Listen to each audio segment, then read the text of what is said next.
Our sales page is now very fast, looks very nice, and it's ready to go live.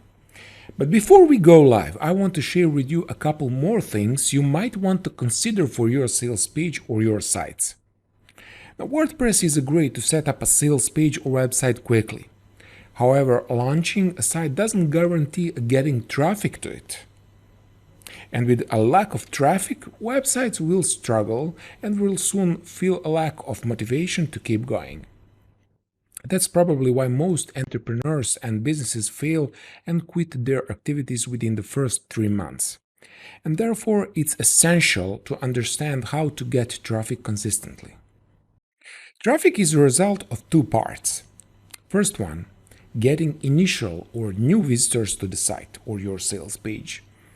And another one, making old visitors come back, which we call recurring